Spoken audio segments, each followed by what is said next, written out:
Hello and welcome to the Safety Goals Podcast with Justin Torres and Charlie One, presented by Injury. This is episode 14, and today we don't have a special guest, and unfortunately we do not have Charlie One.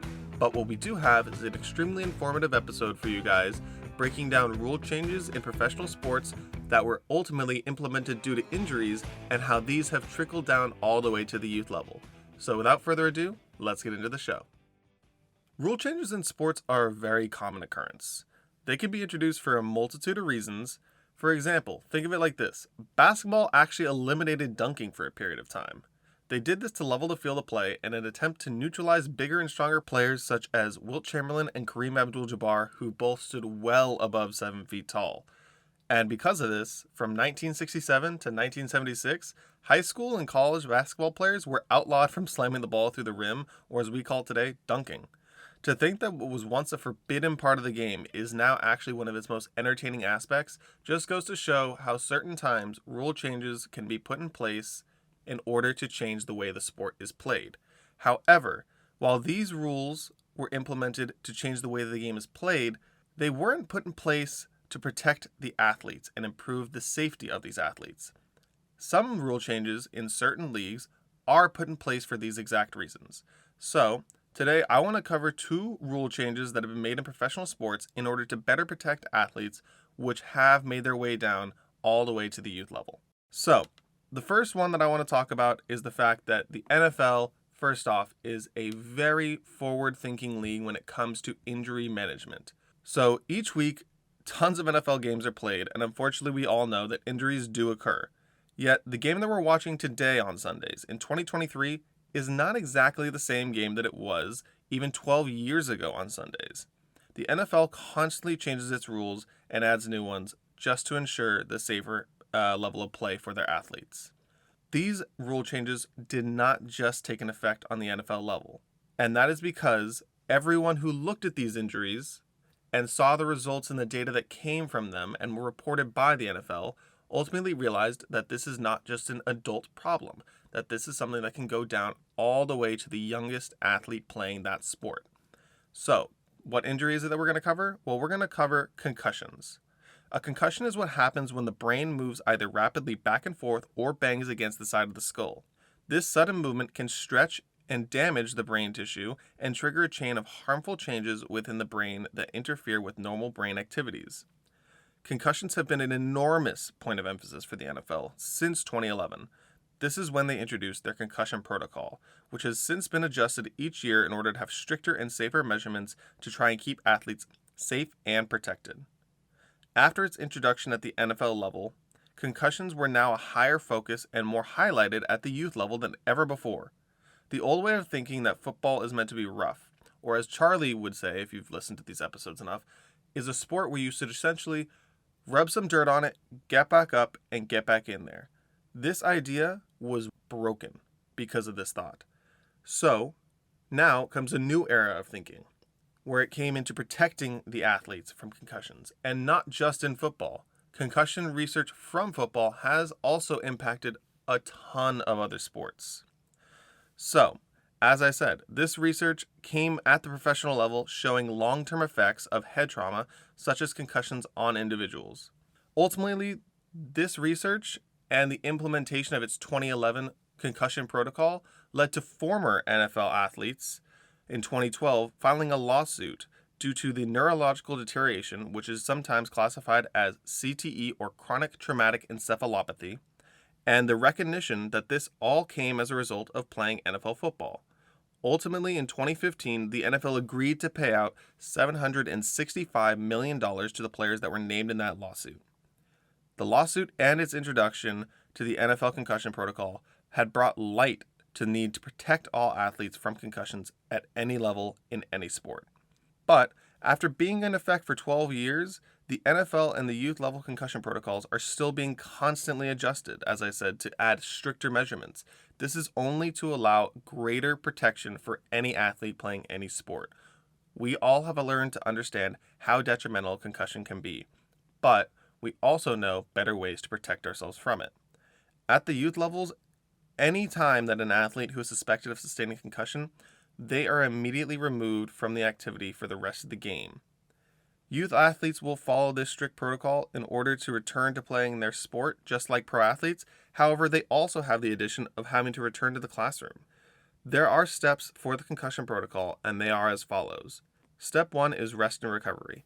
Might seem simple enough. Step 2 is going to be light aerobic activities. This will include some light jogging and walking around. Step 3, you'll finally get into more aerobic exercises and strength training. This will allow for higher pace jogging and light weightlifting. Step 4 will be more sport-specific activities such as walking through drills and possibly the light to minimal contact opportunities. Step 5 is going to be our full return to activity. This happens pending a final clearance by a medical professional, but once you're cleared, you can once again return to full contact in your desired sport. Sports are in full swing 24/7, which means athletes are bound to get injured. Injury-Free is a software platform used by youth sports organizations and schools that was developed to help coaches, parents, and administrators communicate injuries that occur and ensure a safe return to play. These sports safety networks are essential for sports teams working to provide the safest possible environment for their families. For more information or to schedule a demo, please visit www.injurefree.com. That's www.injurefree.com. While the NFL has been changing rules to protect athletes, they are not the only ones, guys. Remember, the NBA has also made a ton of rule changes to ensure athlete safety, and one of the more recent ones is in order to reduce the likelihood of my second injury type, high ankle sprains. So, a high ankle sprain is the stretching and or tearing of the ligaments that connect the shin bones, also known as your tibia and fibula, just above the ankle. High ankle sprains are much less common than any other ankle sprain, however, they are typically way more severe. We all know that ankle sprains do happen in multiple scenarios that are often uncontrollable. However, since 2016, basketball at all levels has worked together to protect the shooter of any given shot by making sure they have enough room to land after rising up for a jump shot. This all comes as a result of players stepping into the shooter's landing space, which actually caused more injuries, which could then be avoided if the defender closed out properly and did not interfere with the offensive player's area. The one case which finally did initiate this rule change was in 2016 of the NBA playoffs. It was the Golden State Warriors versus the San Antonio Spurs, and Warrior center Zaza Pachulia closed out on Spurs forward Kawhi Leonard and ultimately put his foot in Kawhi Leonard's landing space, causing him to land on Pachulia's foot. This resulted in Kawhi Leonard leaving the game with a high ankle sprain that did end his season and kept him out for months on end. In today's NBA, because of this, we have the, quote, Zaza rule. This is meant to stop players from entering an offensive player's landing space following a jump shot. This rule change had an effect on all levels of basketball, not just the NBA. Youth basketball includes this rule now to reduce the likelihood of a high ankle sprain occurring as a result of landing on a player who is defending a shot.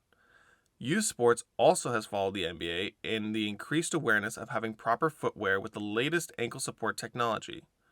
High-top basketball shoes will often provide an athlete with greater stability and reduce their chances of getting their ankles injured when playing the sport. Not only for basketball, but for other sports, high-top shoes will provide more stability, while low-top shoes will provide a lot more mobility. So, it is up to the athlete to choose what feels best to them. However, it has been proven, and there is research to show that high tops do offer far more support and stability to any given athlete. Not many youth sports administrators began their careers with the dream of negotiating insurance rates. Most have the love and passion for the game and saw it as a way to inspire the next generation of youth athletes. However, nowadays insurance can be the single greatest cost for a youth sports organization. At American Sports Insurance Services, we've done the work for you and created the single most comprehensive youth sports insurance program on the market. We did it by aggregating the largest youth sports injury database in the world. Let us do the heavy lifting and represent you for all your risk management needs. For more information or to get a quote, visit www.getamsis.com. That's www.getamsis.com.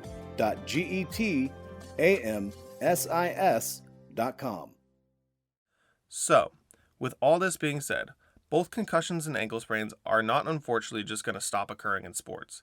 However, we can all hope that with the continued research, rule changes in sports, and equipment upgrades, that we can ultimately reduce these injuries and hopefully lessen them in the future. Because all sports at all levels should aim to be played as safe as possible for everyone involved. We would like to thank you all for listening to today's episode of the Safety Goals Podcast, presented by Injury. I'm your host, Justin Torres. To listen to other episodes of the Safety Goals Podcast, check us out on Spotify, Apple Podcasts, YouTube, or wherever you listen to your podcasts.